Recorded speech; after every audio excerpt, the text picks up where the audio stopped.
Okay, so color theory. The title of this course is Design and Color. And so today we're going to jump into color theory. And color theory it sounds a lot more elaborate than what it really is. It's basically an understanding of how color operates scientifically, psychologically, and in terms of the way we use it as artists in creating work. Color is an element of art. Remember what our elements are? What have we studied so far in terms of our elements? Line, value, and now color. So it's one of the big elements of art. But so what I'm doing is I'm introducing each element one at a time, and then I'm interjecting into that element the principles, which are the ways that you go about composing the elements into a two-dimensional composition. So I like to get us started on color early, even though the book puts it at the very last. I like to get us started on color earlier in the course because it's just fun working with color. And you've been in kind of this black and white world from day one, so now I want to give you some pops of color to play with.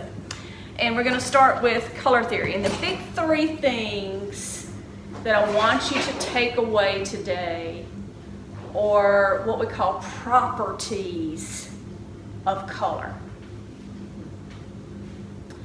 So any particular color, such as orange, this is orange right here, has, first of all, what we call a hue, H-U-E. Like if I'm talking to Alexis and I'm like saying, where is your hue for this color?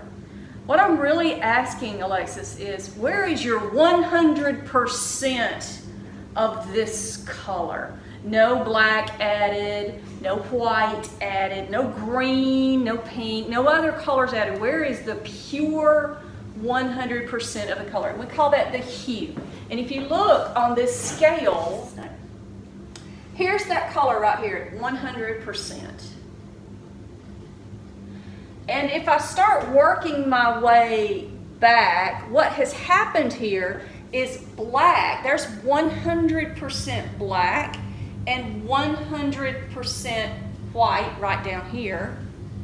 We just got through with that, didn't we? 100% black and 100. What is that? What do we call that principle?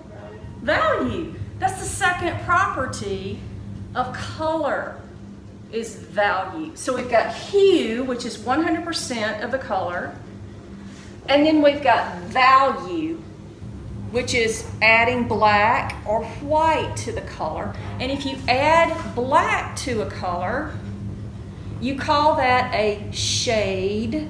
So this is our shades, different shades. And if you add white, you call that a tint, T-I-N-T. So you can take this one pigment, this one hue, and by adding black and white or shade and tint, look at the variations that you get, okay?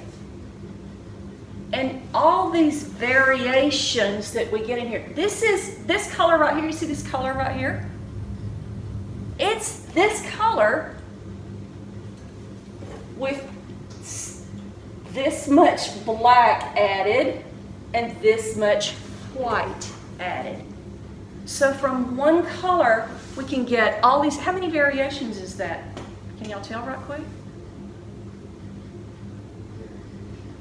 Yeah, how many variations of this hue are on the screen right now? So there's 1, 2, 3, 4, 5, 6, 7, 8, 9, 10, 11, 12, 13, 14, 15, 16.